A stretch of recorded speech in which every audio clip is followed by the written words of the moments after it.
પાટણ જગન્નાથ મંદિર ટ્રસ્ટના managing trustee અને સમસ્ત ગુજરાત બ્રહ્મ સમાજના પાટણ જિલ્લા પ્રમુખ તેમજ અનેક સેવાકીય સામાજિક અને શૈક્ષણિક સંસ્થાઓ સાથે જોડાયેલા પિયુષભાઈ આચાર્ય દ્વારા લેખિત પુસ્તક સનાતન સંસ્કૃતિના પ્રતીકોનું વિમોચન અને તપસ્વી યુગલ પવિત્ર જીવન યાત્રા મહોત્સવ તારીખ 5 જાન્યુઆરીના રોજ પાટણ બ્રહ્માકુમારી ઈશ્વરીય વિશ્વવિદ્યાલયના નવીન સેન્ટર ખાતે યોજાનાર છે।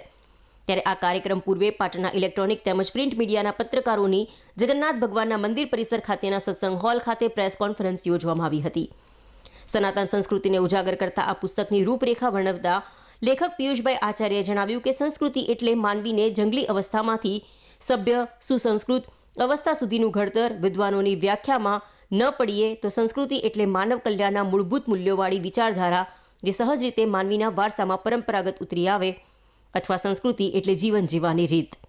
ત્યારે સનાતન સંસ્કૃતિના પ્રતીકો પુસ્તક પ્રકાશિત કરવાનો મુખ્ય ઉદ્દેશ આપણે આપણા પ્રતીકોના અર્થ તેની પાછળનું મનોવિજ્ઞાન અને વૈજ્ઞાનિક અભિગમ શું હતો તે રહેલો હોવાનું લેખક પિયુષભાઈ આચાર્યએ જણાવ્યું હતું।